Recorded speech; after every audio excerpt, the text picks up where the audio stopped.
सर्वेभ्यो नमो नमः।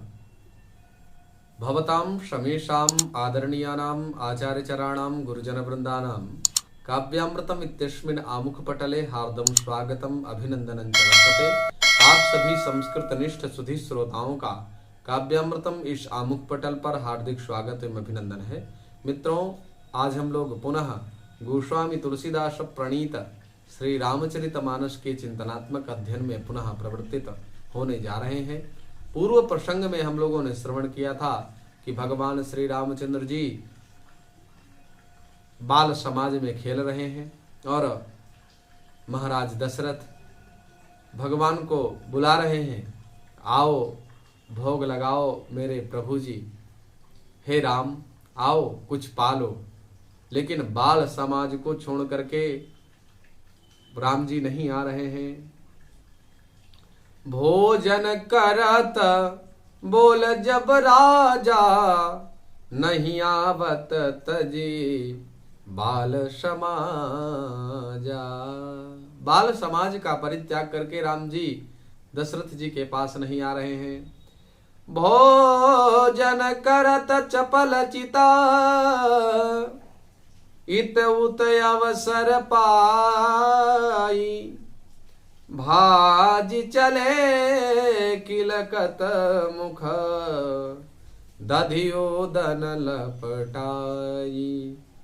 भोजन करत चपल चिता, इत उत अवसर पाई। भाजी चले किलकत मुख, दधियोदन लपटाई। राम जी जब भोजन करने के लिए नहीं आ रहे हैं तब माता कौशल्या जाती हैं और उनको पकड़ करके लाती हैं। महाराज दशरथ जी की गोद में बैठ करके राम जी दधि और ओदन अर्थात भात, तो दधि भात खा रहे हैं और चित्त उनका चंचल है। क्योंकि भगवान जब तक भक्त ना पाले तब तक संतुष्ट नहीं होते।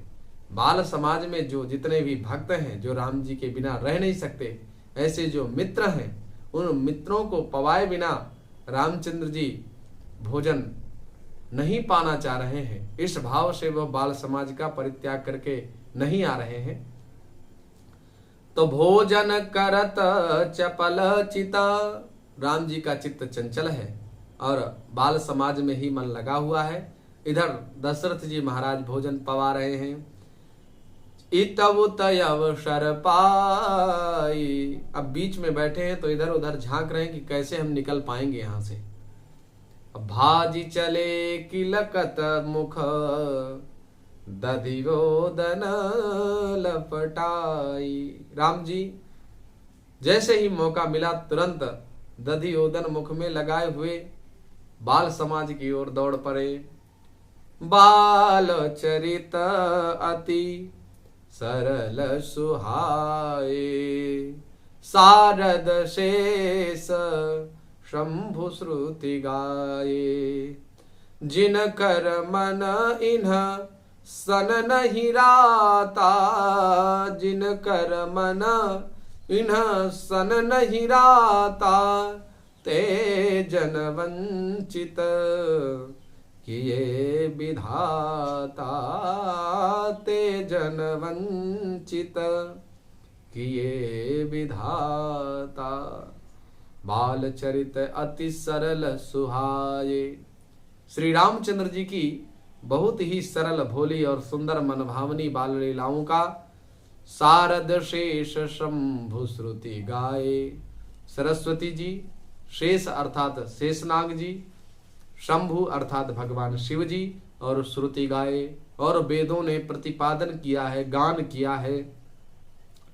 जिन कर मन इन सन नहीं राता, जिन महापुरुषों का मन इन लीलाओं में अनुरक्त नहीं होता है, ते जन वंचित किए विधाता, विधाता ने उन मनुष्यों को वंचित कर दिया, अर्थात नितांत भाग्यहीन बना दिया। जिन लोगों का मन हरि कथाओं में नहीं लगता या हरि की इस प्रकार की सुमधुर बाल लीलाओं में भी चित्त रमता नहीं, ऐसे लोगों का जन्म ही व्यर्थ है, विधाता की निरर्थक सृष्टि है।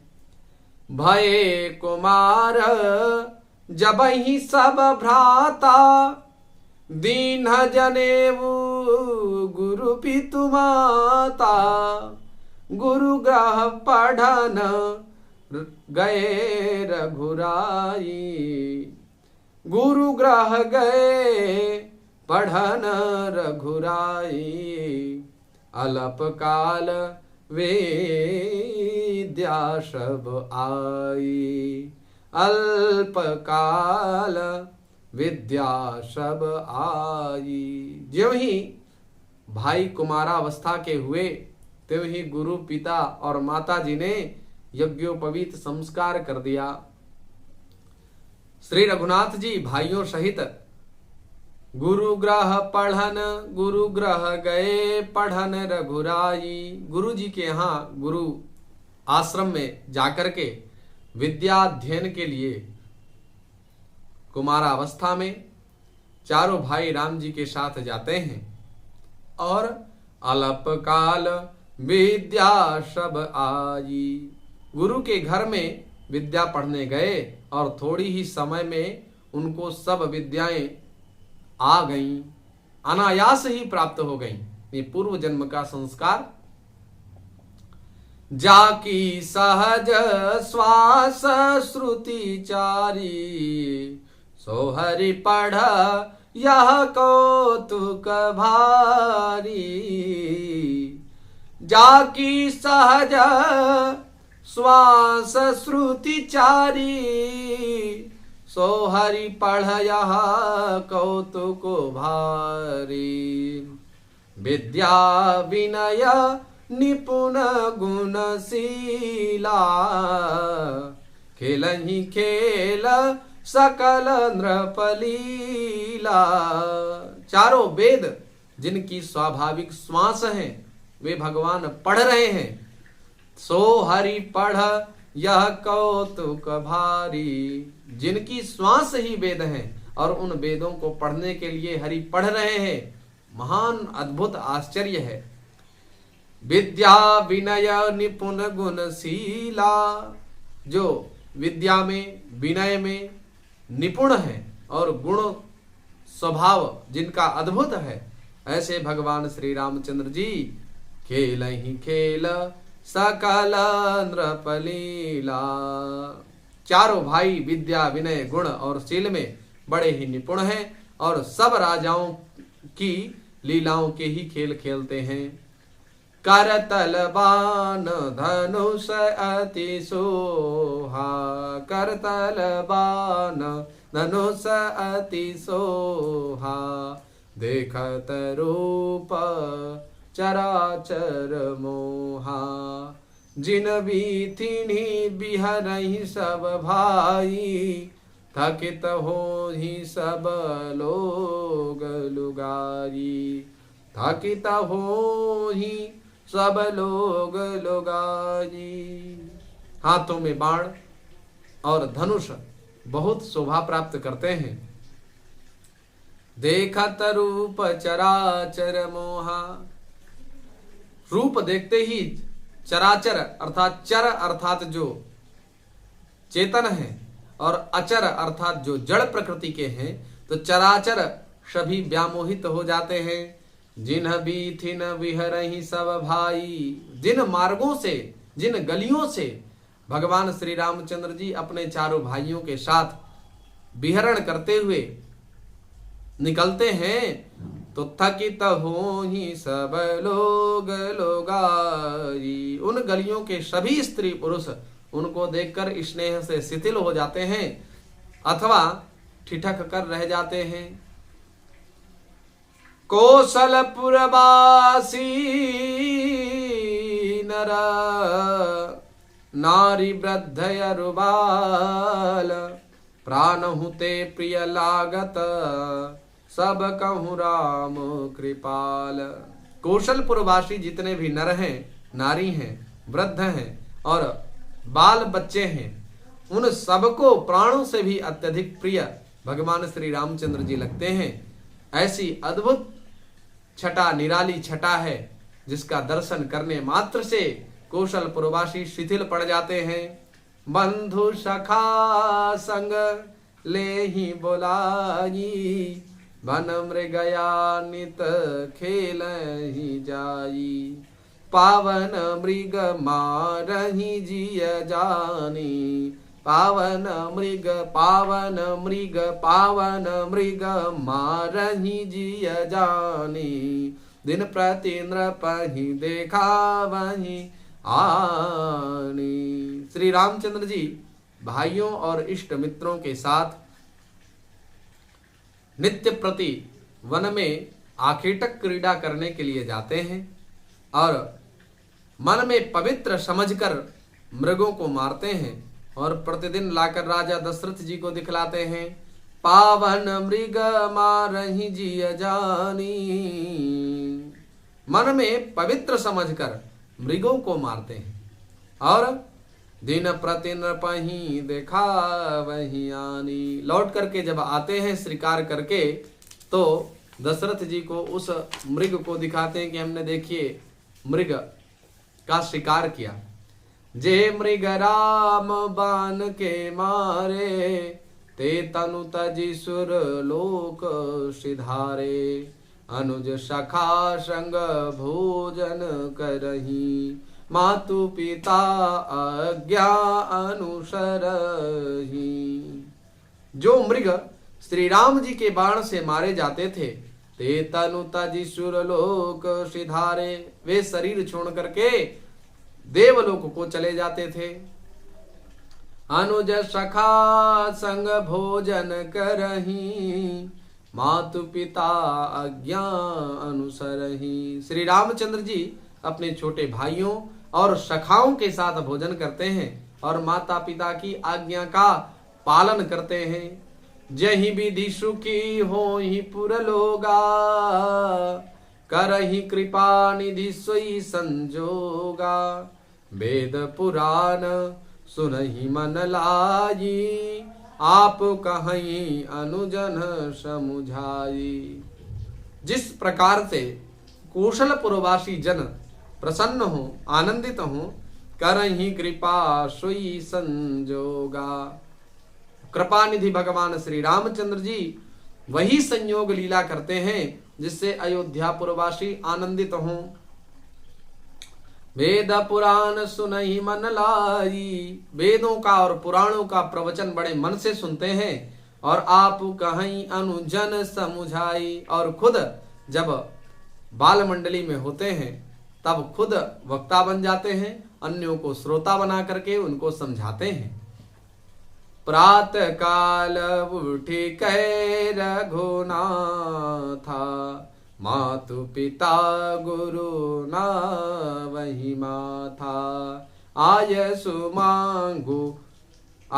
सुमांगी करही पुर काजा, देखी चरित हर सही मन राजा। श्री रघुनाथ जी प्रातः काल उठते हैं और अपने नित्य प्रति माता पिता को, गुरु जी को नित्य प्रति प्रणाम करते हैं। ऐसे करने वाले व्यक्ति की 4 चीजें बढ़ती हैं। आयुर्विद्या यशो बलम, आयु बढ़ती है, विद्या बढ़ती है, यश बढ़ता है और बल बढ़ता है। इसलिए नित्य प्रति माता पिता को और गुरुजनों को प्रणाम करने का विधान है। भगवान श्री रामचंद्र जी भी हमारी भारतीय संस्कृति के उन्नत्यर्थ इस प्रकार की लीलाओं को कर रहे हैं। देवताओं की वंदना प्रातः काल करने नहीं जाते, केवल माता पिता की वंदना करते हैं, गुरु जी को प्रणाम करते हैं। ये हमारी भारतीय संस्कृति है। इससे होता क्या है? तो आयुर्विद्या यशो बलम, आयु बढ़ती है, विद्या बढ़ती है, यश बढ़ता है और बल बढ़ता है। तो आयशु मांगी करही पुर काजा, पुर के कार्यों को करने के पूर्व माता पिता गुरु से आज्ञा प्राप्त करते हैं, तब पुर के कार्यों को करते हैं।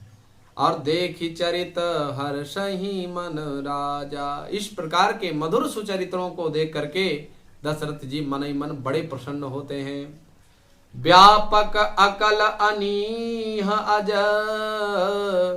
निर्गुण नाम न रूप भगत हेतु नाना विधि करत विचित्र करत चरित्र अनूप।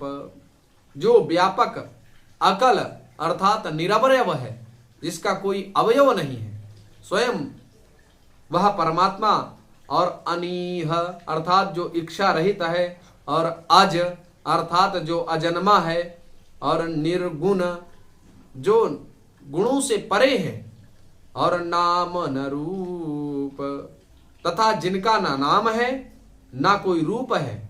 भगत हेतु नाना विधि, वही परमात्मा भक्तों के लिए भगत हेतु नाना विधि, भक्तों के लिए नाना प्रकार के सुंदर चरित्रों को करते हुए करत चरित्र अनूप, अयोध्या वासियों को आनंद प्रदान कर रहे हैं। ऐसे भगवान श्री रामचंद्र जी का अद्भुत बाल लीलाओं का क्रम त्याग गोस्वामी तुलसीदास जी ने निरूपित किया। यह सब चरित कहा मैं गाई, आगिली कथा सुनहु मन लाई। विश्वामित्र महामुनि ज्ञानी, बसहि विपिन शुभ आश्रम जानी। बसहि विपिन शुभ आश्रम जानी। यह सब चरित्र मैंने व्याख्यान करके कहा। गोस्वामी तुलसीदास जी कहते हैं अब आगे की कथा को ध्यान पूर्वक सुनिए। विश्वामित्र महामुनि ज्ञानी, विश्वस्य मित्र विश्वमित्र, विश्वामित्र विश्व के जो मित्रवद हैं, विश्व के लिए जो मित्रवद भाव से संयुक्त हैं, ऐसे विश्वामित्र जी महाराज महामुनि, और मुनियों में भी महान मुनि हैं। महामुनि अर्थात मननाति मननशीलो भवति समुनि, अर्थात मनन करने का स्वभाव है जिसका, उसको कहते हैं मुनि। और महामुनि अर्थात मुनियों में भी जो श्रेष्ठ हैं, ऐसे महान ज्ञानी विश्वामित्र जी महाराज। बसहि विपिन शुभ आश्रम जानी, विश्वामित्र जी महाराज वन में शुभ आश्रम में पवित्र स्थान जान करके वहीं रहते हैं। जहाँ जप यज्ञ जोग मुनि करही, अति मारीच सुबाहु ही डरही। देखत यज्ञ निशाचर धावही, करही उपद्रव मुनि दुख पावही। जहाँ वे मुनि जप यज्ञ और योग करते थे, वहीं पर मारीच और सुबाहु से बहुत डरते भी थे। देखत यज्ञ निशाचर धावही, जैसे ही मुनिजन यज्ञ करने का अवसर समझते थे कि अभी कोई है नहीं, चलिए यज्ञ प्रारंभ करते हैं, तो यज्ञ प्रारंभ होते ही मारीच और सुबाहु का आतंक प्रारंभ हो जाता था। खूब उपद्रव मचाते थे।